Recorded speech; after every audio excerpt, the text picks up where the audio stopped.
Welcome back to Becoming Unbound, the podcast where we break free from the boxes society tries to keep us in. This is a space where we redefine freedom in all its forms, from careers to relationships, finances, and mindsets, and to tell stories of people choosing to live a life unbound.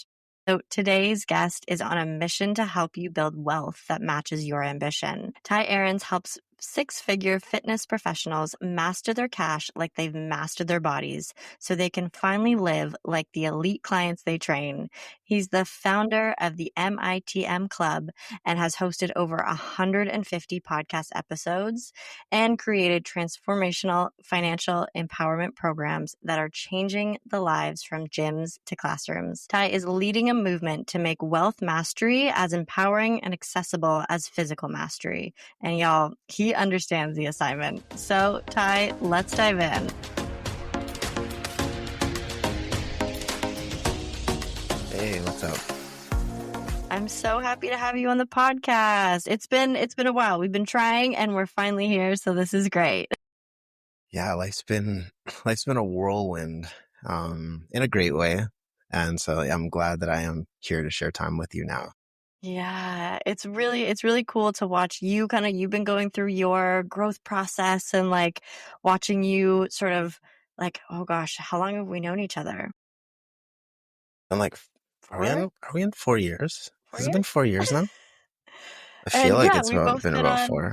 we've both been on these really cool journeys and kind of doing exactly what we're doing, becoming unbound and figuring out that there is another whole way of doing life. And it's pretty cool to have watched you. And I'm proud to say that we've helped each other kind of in both mentor positions because we've really added value to, our previous careers and the things that we've been doing. So it's cool to be able to take previous career stuff and be able to apply it to new and help friends and community and help the people who truly believe in freedom, see that and have it come to fruition. Yep, 100%.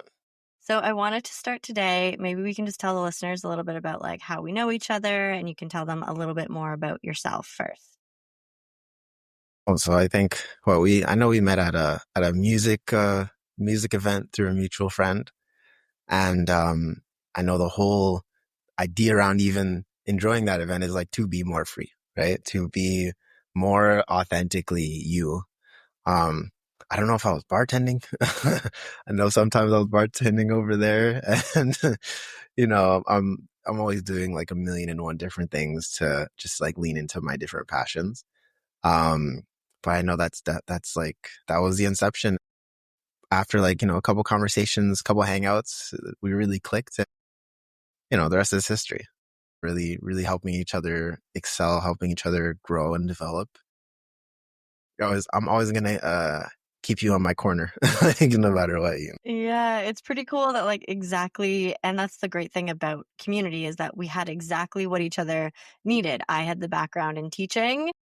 You had a podcast already going. It was exactly what we kind of needed in the moment. And this is great to have you on today. Yeah. Yeah. It's awesome. So It's so amazing.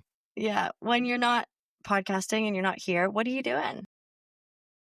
Yeah. So I've been on a mission to eradicate, financial illiteracy across Canada. And, it's been an interesting journey because I originally came from the fitness industry.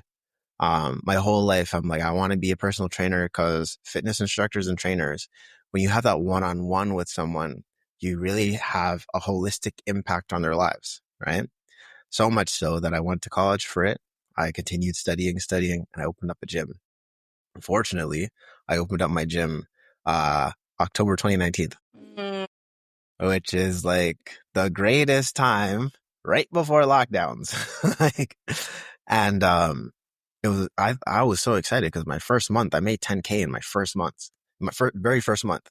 Second month, another 10K. I'm yo, I'm going to be rich. I came from working, at a desk job with the federal court, hating my life, to quitting my job, opening my gym, and then starting to make 2-3 times, actually more than 3 times what I was making, at this place that I hated.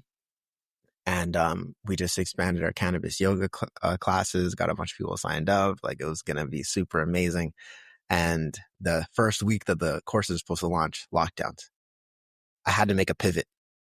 I had to make a pivot because sometimes you got to switch. Even though I tried to stay in it, I stayed in it for almost the entire lockdowns.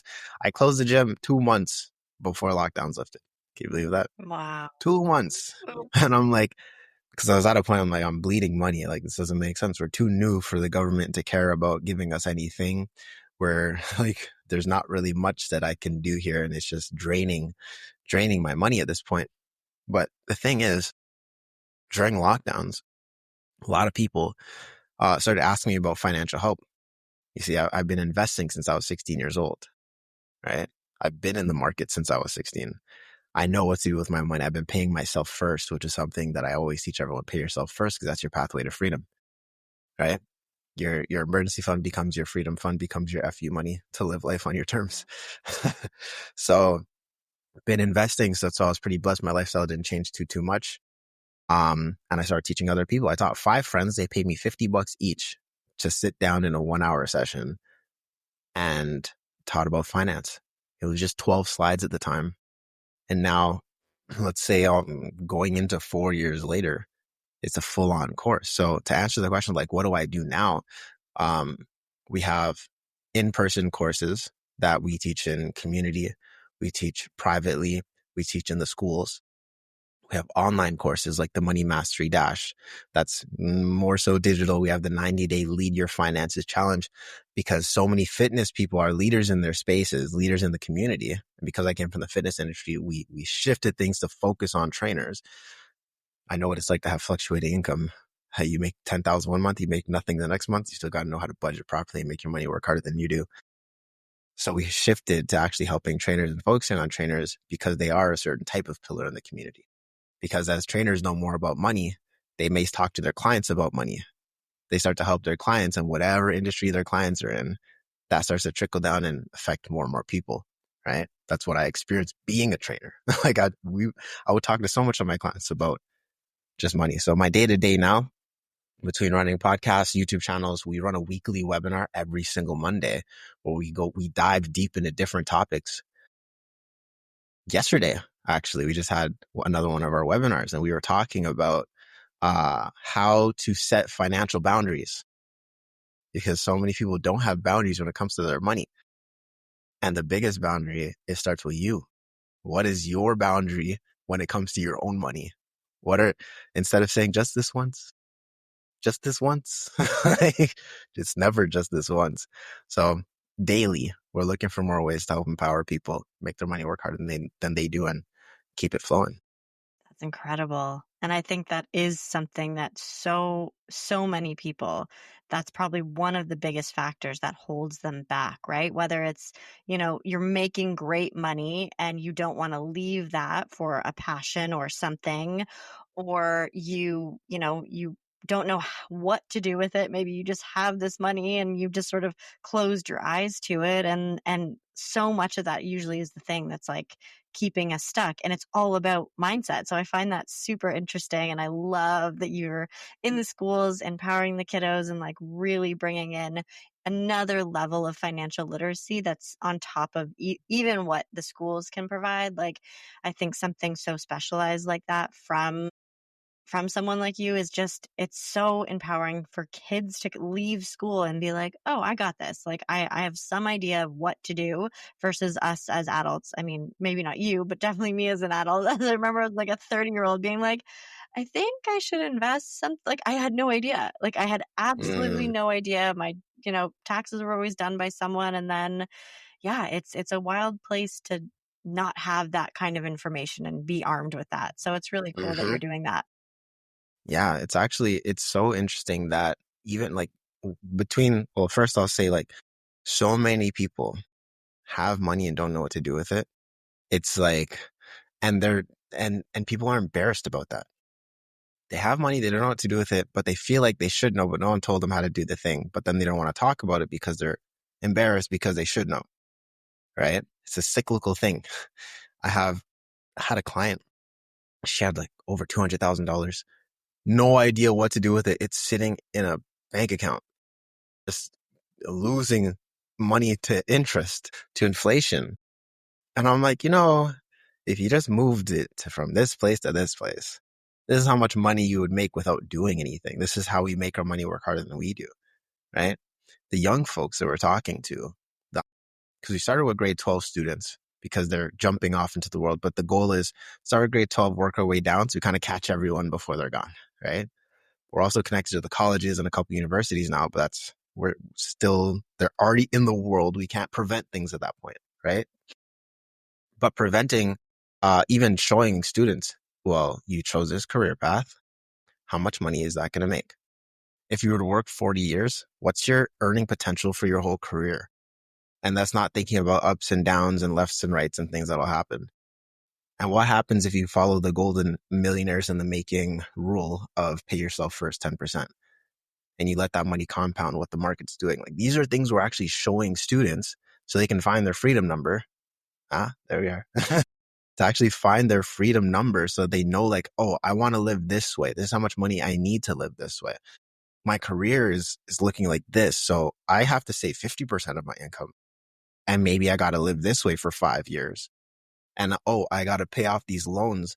I was talking to 2 grade 10 students, and it was a career day at the school. I'm like, oh, it's career day. You guys are picking careers and stuff. That's so cool. On the same day, we're talking about financial literacy. Wonderful. And I'm like, well, what careers did you guys choose? Well, they tell me their career. I'm like, well, how much money is that going to make? They say, I don't know. I'm like, wait, but you're picking your career. They're like, well, we know how much it's going to cost to go to school, but we don't know how much how much we're going to make in the career. I'm like, isn't that backwards?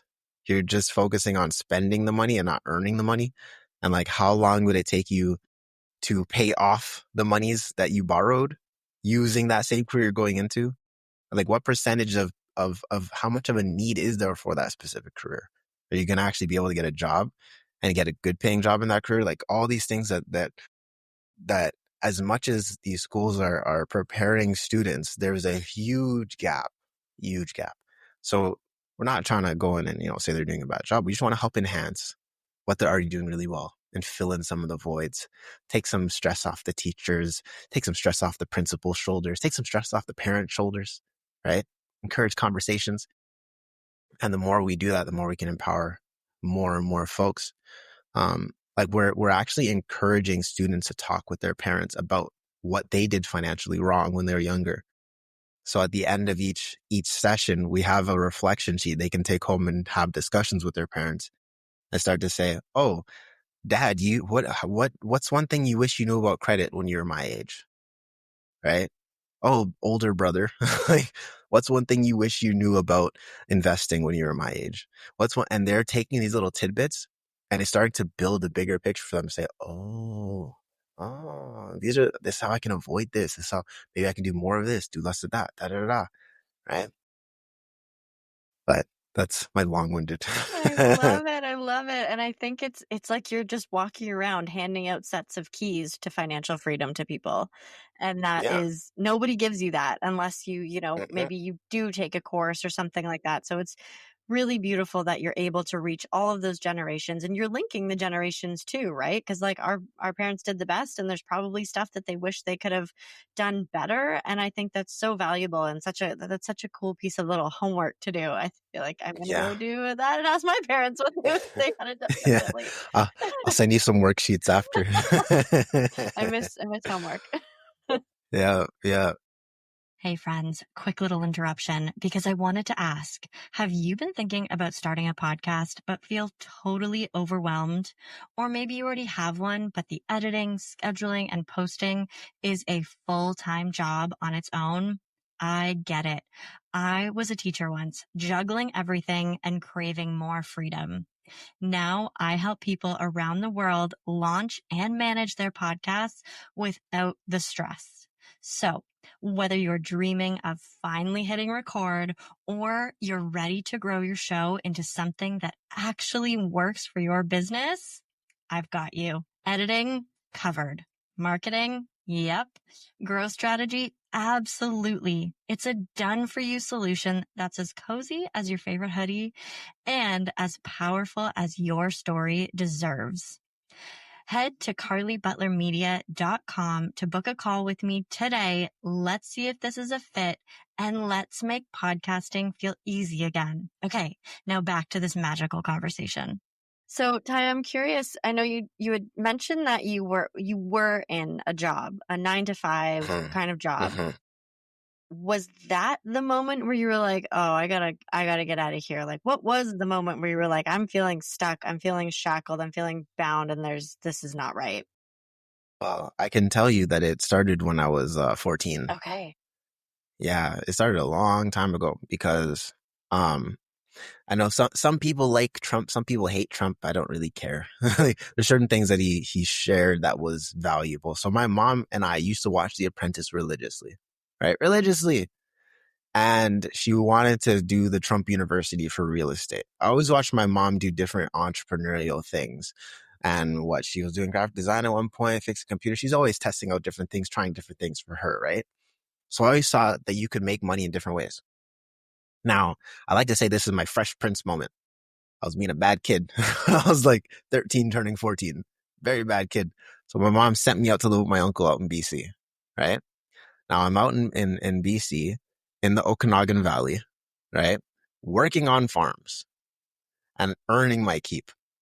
Now, actually, before I had to earn my keep, my uncle would take care of all this stuff for me. I'd make a bit of money. I get some pocket change. Everything's great. But one day, my uncle, his friend and I were all working. We all got paid at the end of the day. And my uncle's counting out the cash. He gives his friend a number, counts out the cash, gives me a number, and then he keeps the rest for himself. Now, we're picking apples and Roma tomatoes and whatever else on the farms. I know how much each box is. You fill a banana box worth of Roma tomatoes, it's like $3. Okay. You fill this giant box full of apples, it's like $20. Okay. So we're going to rotating different farms, picking different stuff, whatever. And I'm keeping track. I got my phone. I'm tallying how much I did, how much money I should have at the end of the day. Cause I'm like, yo, I want some money. And I'm rushing, trying to make as much money as I can. And I'm like, hey, uncle, I think you counted wrong because I did this many boxes and I should have this much money. And in fact, you guys were chilling in the shade and doing this, that, and the other. And I was working harder. I should have like my boxes.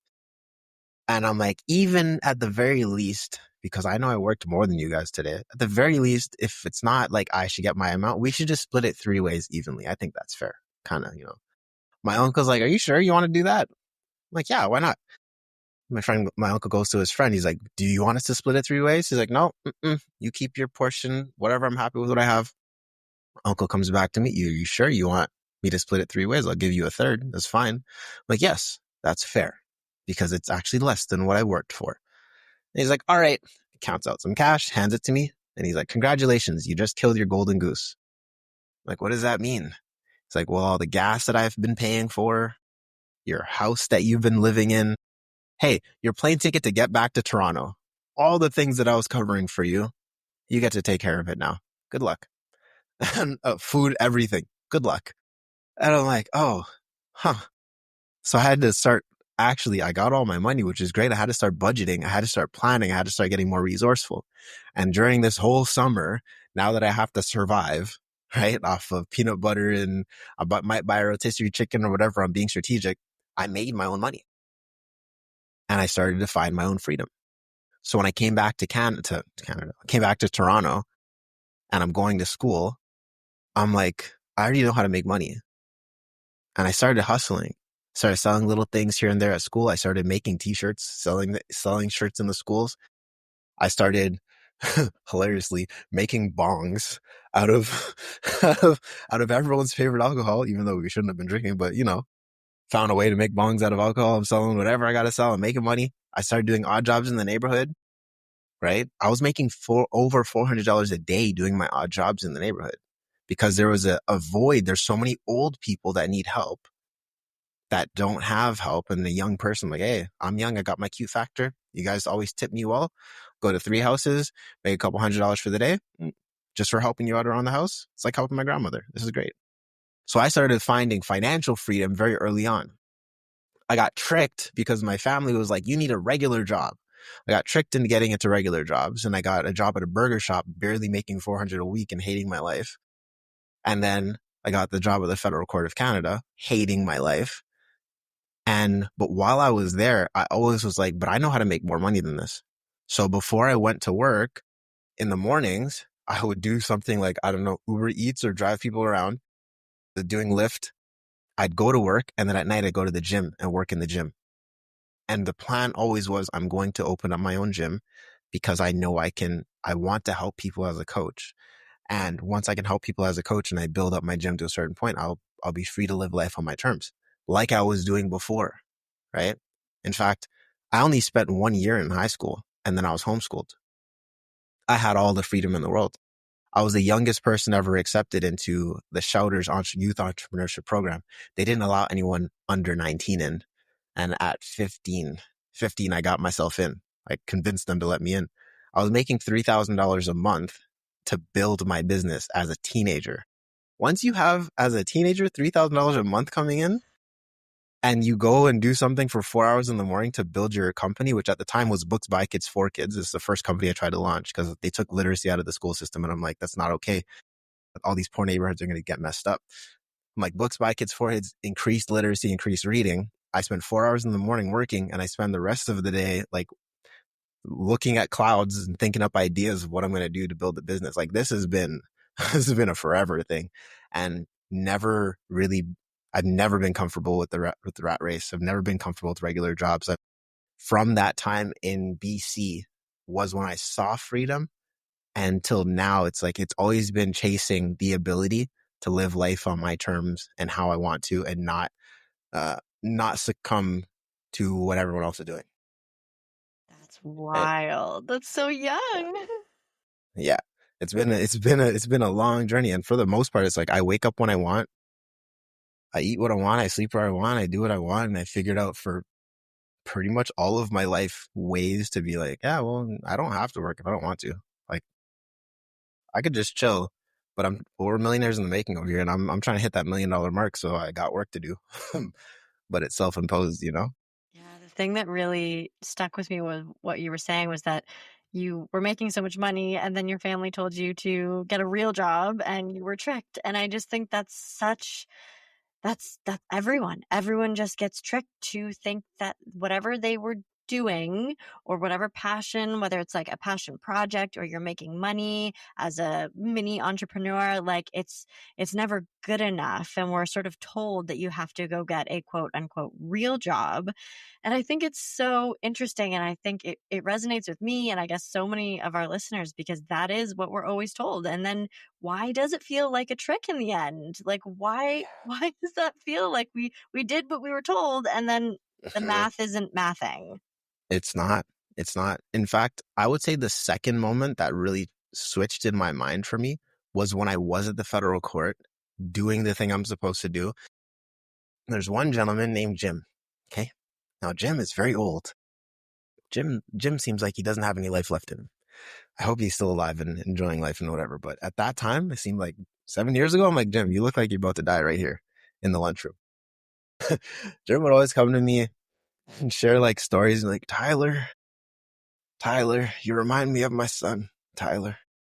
I want to tell you a couple things. Now, if you just put in the work and just make it through 30 years, Tyler, just 30 years, you'll be able to retire, Tyler, and the pension will be so good. And I'm like, wait, how does the pension work?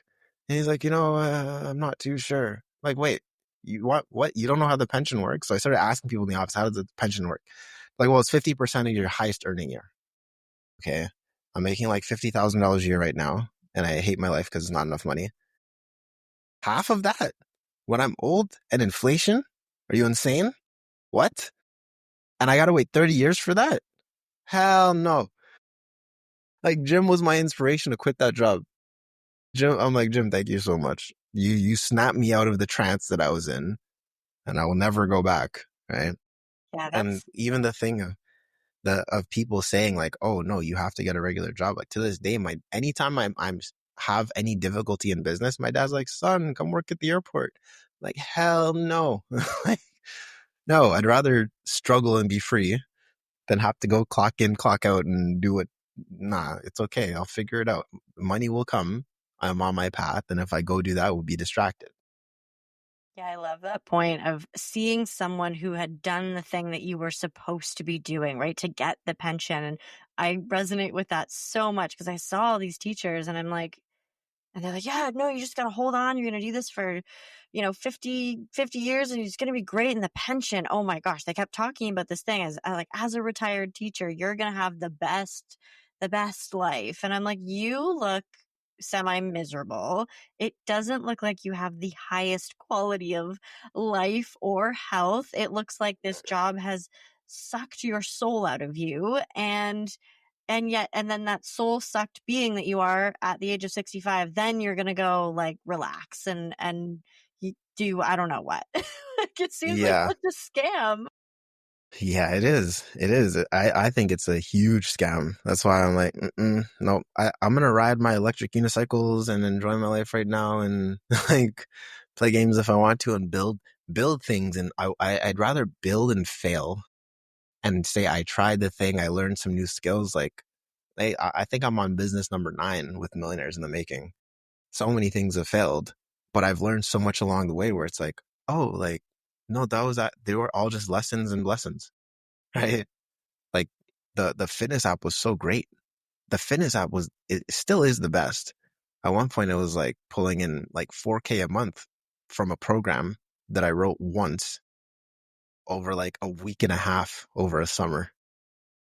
And I'm like, wow, I put in 2 weeks of work and I'm making 4K a month for the next 3 years and I don't have to do anything. This is great. I mean, lockdowns threw a wrench in that too, because then everyone and their dog had a fitness app. So I'm like, damn it, Mhm.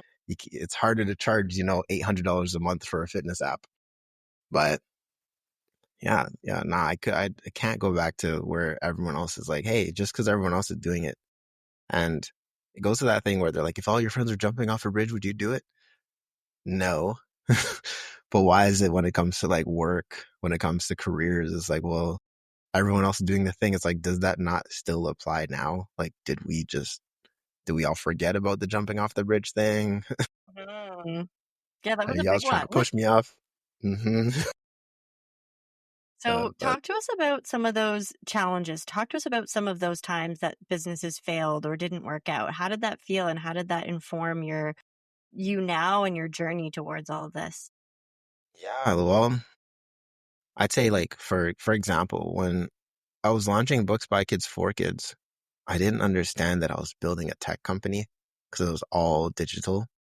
And as a 16-year-old, 15 and 16-year-old trying to build a tech company on a MacBook, I couldn't even make the website, right? I had all the templates, I had all the writing materials. I had like the idea was actually from my mom originally. Because she used to, when I was learning how to write, and she's encouraging me and my brothers to write more. It's like there are books that have pictures and no words. There's books with words and no pictures. There's full books with pictures and words, and then they're just blank. So there's 4 different templates. You can go in and start to make stuff. And I want to encourage kids to start writing with each other. But I'm like, oh, this is a tech company. I'm over my head. I have no idea what I'm doing. Like I got all this money and I started spending in different places. I'm like, yeah, the logo has to be like this. The logo has to be so good. The logo was so cool. Books BK 4K. Super cool. Like these little letter blocks, 3D hyper realistic. Stupid. Why'd I spend so much money on a logo? It's not necessary, right? I spent so much money on a laptop to build out the site to then realize I don't know the first thing about building websites. Whereas now it's like, okay, I can build a website in my sleep, you know? But with every failure, it wasn't like I said, it's lessons or blessings. I just learned either you have to pivot or you have to revise and you have to do the thing again. And the biggest mistake I would say was not reinvesting back into the business, not always taking your profits and reinvesting back in so you can scale now. I was always like, oh yeah, I made enough for me to live, so this is good. But not thinking, I need to make enough so that 10 other people can also live. So 20 other people can also live. And then I can scale with those people helping me. And then I'm not doing everything and I can find a new type of freedom, right? I can start to get more time freedom. Right now, we have staff members across the world. We have staff members across the world. We have volunteers all over the place. the team has been steadily being built and nurtured, because now at least that was the biggest thing. You gotta put back into your people so that, you can keep moving forward. One of the biggest things, going through all of these different journeys, being able to pivot quick, being able to learn, being able to reinvest in yourself in the business. And I'd say the other thing was like starting to invest in coaching, because I wasn't for so long. Now books are great, and I'm always talking about books. I'm always telling you about all the You books that are. you should read. Like, I'm like, this book, that book, this book, this will do that. Like, Every time we come off a conversation, my Amazon cart is just full. yep, that's how it goes. Because people condense their wisdom into these pages, and if you can, extract the nuggets, then great. Then you save a lot of money on the coaching. But there is an element of actually going with someone, and they can see what's right in front of you, even though you're blind to it, and then help fast track you, and then you're stepping into freedom even faster, right? So I think that answers the question That's well. amazing. Yeah, it's exactly. Yeah. I mean, the idea of failing is such a scary thing. Again, another one of those scams that we believe that you don't want to fail, and that, like, in school scared us so much about failing something or failing a test. But it's like some of those failures were the biggest lessons. And that is where things, they did pivot onto the next biggest thing, or you did hit rock bottom and you were not free at all, and then you had to climb your way out of that. And I think it's so backwards that we say, like, don't fail, don't fail, you don't want to fail, you don't want to mess up your grades. It's like, no, go out and fail, figure it out, do that Yeah, wrong decision, ask for that yeah. 1/3 of the payment for the day and lose your golden goose, and then have your life be completely transformed in that moment, to understand that you can make way more money than anyone has ever told you. Yeah. Like, fail fast, fail often. I wish that they would encourage. It's so funny. When I'm in the school, I actually tell my students, wait, let me tell you this, okay? Because the last class that I had, this one student's like, oh, he's copying my answers. He's trying to cheat. And I was like, oh, that's not what kind of class this is. In fact, that's very resourceful of you for finding a way to acquire answers from someone else. Because in the real world, you make a lot of money from having someone else do your homework for you. Like, these are things to consider, not to say, like, go to all your other classes and copy answers. Hey, I'm not telling you to do that. But if you can acquire knowledge, like if you can access someone else's knowledge, you save yourself time. You save yourself time, energy, and money. It's like, yo, I can go play some video games and know that this is done better than I could have done it. Right. But then knowing that it's done properly, it's good to have a certain level of wisdom of the subject. Right. But yeah, they should tell us to fail more. Like, at one point I lost everything, and I was literally living out of my car, and then living on the gym floor when I first was opening the gym, right? Because I'm like, well, got to start back from fresh, right? Well, the building I was in, they're like, hey, we're renovating all the units, we're getting rid of everybody. But I had a newly renovated unit, so I'm like, wait, you're not renovating my unit, right? Until like, no, we're doing yours too. I'm like, damn it, like, I had no plan. Got to pivot quick. But so many times where I had everything, I lost everything, had everything, lost everything. But it's like I bounced back higher than wherever I fell from. Right. I think the first year that I was negative how many thousands of dollars. And then I hit my first 6-figure year with ease. And it was like, I didn't even notice that I did it. Like, it was just like, I was just going through the motions. I'm like, oh, I made a lot of money this year. Huh. That's nice. And keep it going. Like, but yeah, people should fail out fast, fail often, and let that fear go, because fear is your limiting. Fear is your limiting factor. Hmm. So, if you could describe freedom, like, what does it mean to you? And I feel like on this podcast, we come up with all sorts of different answers. So, how does freedom feel for you? How do you define it in your life? And maybe how does it influence your day to day? What does freedom mean to me? Freedom just means life on my terms.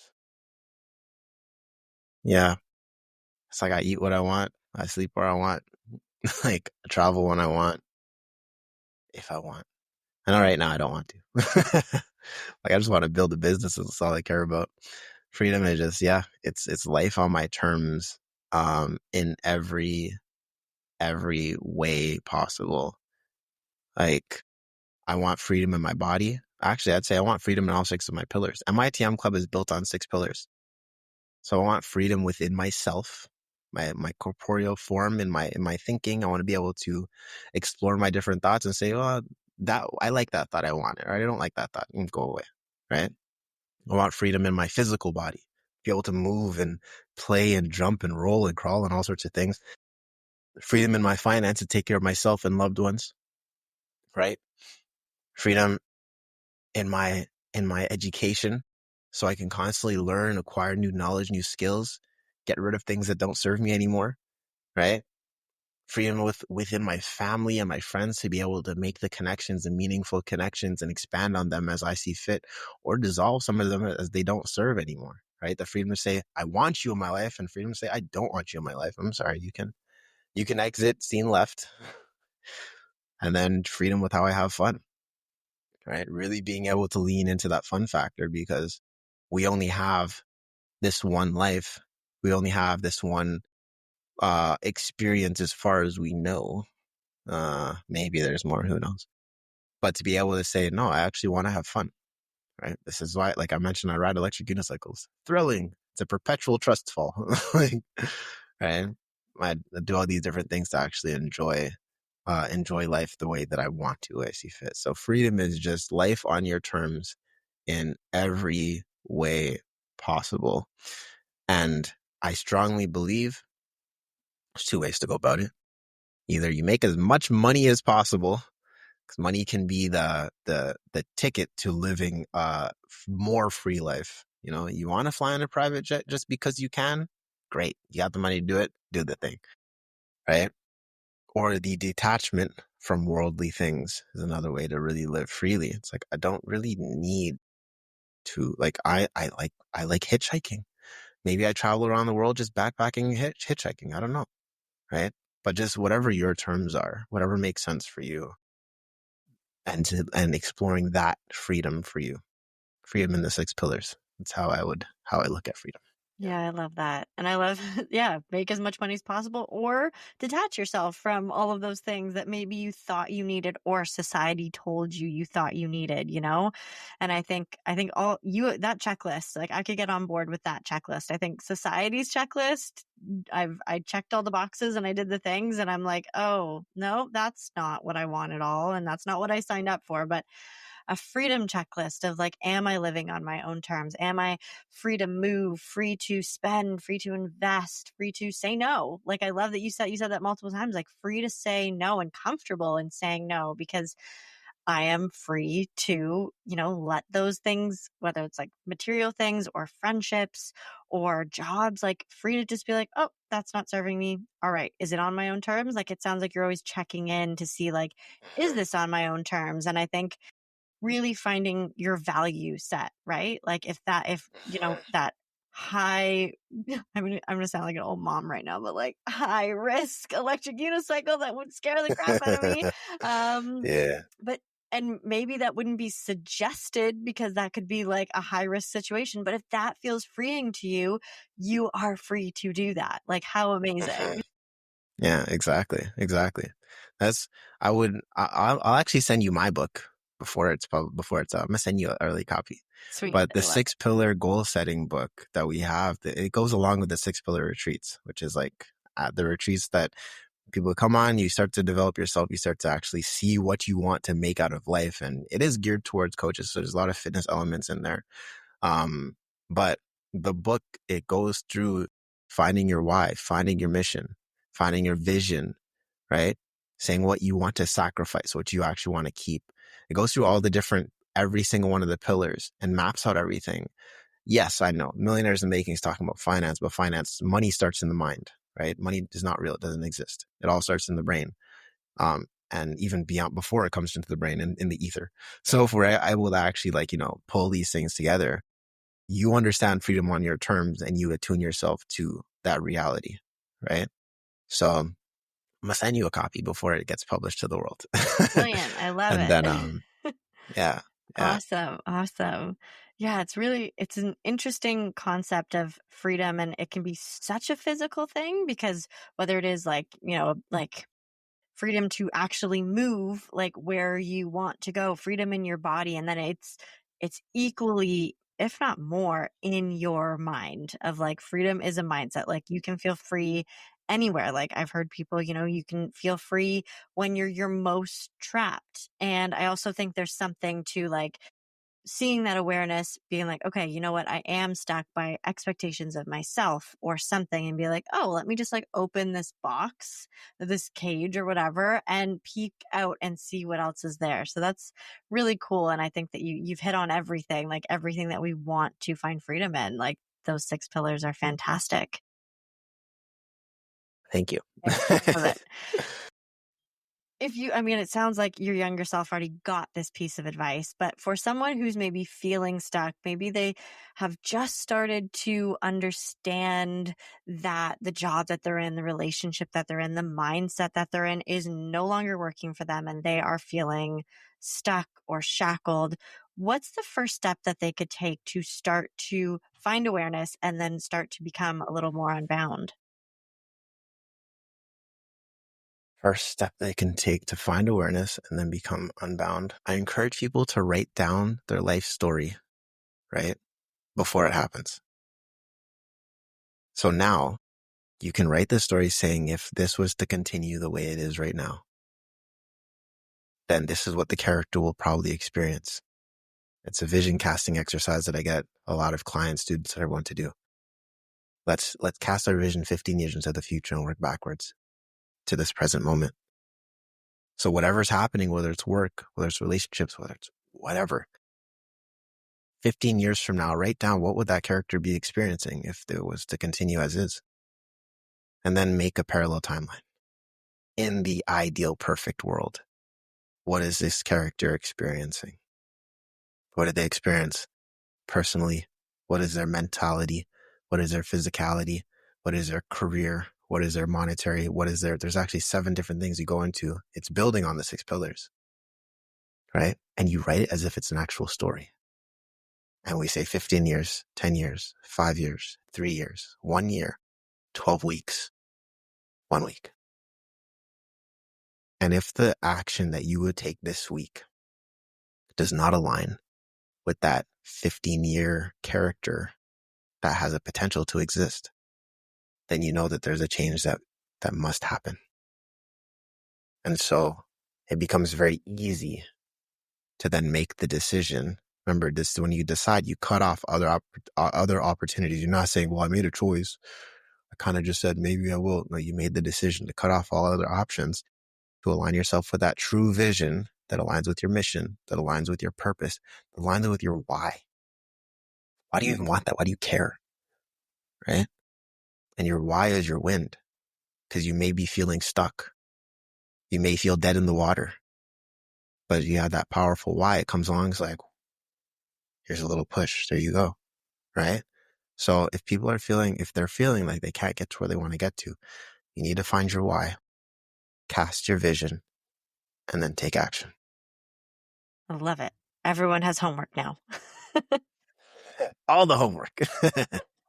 Yeah, but that is truly the why is what comes in when you're having that bad day, when you've maybe made a decision that didn't or take you where you thought it would take you, or any of those little trip ups that we have. It's like, okay, if you can come back to your why and it's strong enough, there's the likelihood that it's going to keep pushing you back. And I love that. Like visioning out what your life is now. And if you get to that 15 years and you're like, ooh, yeah, that's not going to work. That's your immediate thing to like, let's start, cutting away the things that don't work and moving towards the things that will work. And it could be really scary too, because first of all, you've seen a or the real reality that you think you might have. And then there's this parallel one where you're like, in this ideal. And I think it does come down to your value systems and like where do you see yourself and why are you doing this, is there's two such powerful questions. And I think that is a first great step to start with, because then immediately you're kind of looking into the future. You've created your own crystal ball, and I'm sure it could turn out a million other ways. And to the best Hmm. of your ability, this is what could be, and let's make some changes to today. Exactly. You're like your dreams are possible when you write them down. That's like the long story short of it. Right? Write down what you want. You'll realize it happens without even like it's so funny. I wrote down I wanted interesting pets. I got Sphinx cats, I got keel belly lizards, I got very rare candy female beta. Like I have all these random things in my house now. Like wrote it a long time ago, forgot it was there. Like, create the reality, right? But yeah, I think that a lot of people, if they just looked a little bit to the future, they would make different choices and it would be easy to make the choices. Very easy. Yeah. It makes things so much easier, because yeah, when I saw what the retired teacher life was, it was like, ooh, no, nope, no, thank you. Immediately no. I'm not doing that. No, thank Yeah. you. I have to make changes right now. And it meant saying no to things. It meant, and throughout this whole, creating my own business, it meant that people were going to come to me for whether it was like tutoring or helping with, I don't know, stuff in a school. And I had to be like, that's not where I'm going anymore. Like I had to say, no, you got to leave some money on the table sometimes to really create that vision for yourself. Yeah. Yeah. And it can be hard, but it's part of the game. It's part of reshifting that whole reality, reshifting the reality, the timelines, whatever you want to call it, however you want to say it, you're aligning yourself with the divine, whatever way that you guys look at it, does like all the same thing with different words. But, yeah, you gotta let things go. You gotta leave where you are to become who you must and all sorts of other things. I got all these little sayings. I'm becoming that, I'm becoming that old guy with all the little sayings. Just need some grain in my beard. It'll be great. I love it. All right, Ty. So if you have so much going on, if the listeners want to connect with you and find out where to hit you up on the interwebs and the internets, where can they find you? So, Tye Aarons everywhere. That's TyeAarons. And more and more on YouTube, Millionaires in the Making, podcast, or at MITM podcast, I believe. But yeah, if anyone wants to connect, if anyone needs any like help getting clear on their vision, their mission, if people need help getting their finances in order, then finances is a byproduct. That's what more, I know I went all over the place, guys, but finances is a byproduct of what happens in your mind. So that's why we talk about a lot of mentality. But if anyone needs any help, any coaching, you can hit me up on any social media at Tye Aarons, or connect with me via Millionaires in the Making or MITM Club. Amazing. Thanks. And I will put all of that in the show notes. Ty, thank you so much for coming on here today. I'm so happy that we made it work. And I feel like there has been so many golden nuggets here that we all have homework that we got to go do and figure out what that 15-year-old us from now is looking like. And if it feels aligned, great. If it doesn't, let's make a change and maybe reach out to you. Definitely. Well, thanks for having me. Thanks, Ty. All right, friends. How good was that? Big thanks to Ty for coming on and sharing such practical, powerful insight on building real, sustainable wealth and a life that is full of freedom. I loved that conversation. So if this episode inspired or lit you up or just gave you that permission slip to take your money game to the next level and your vision for your life to a whole new way of doing things, do me a quick favor, like, subscribe, leave a review, or share this episode with a friend who needs to hear it. It seriously helps me grow and keeps this conversation going. All right, friends, I will see you on the next episode of Becoming Unbound.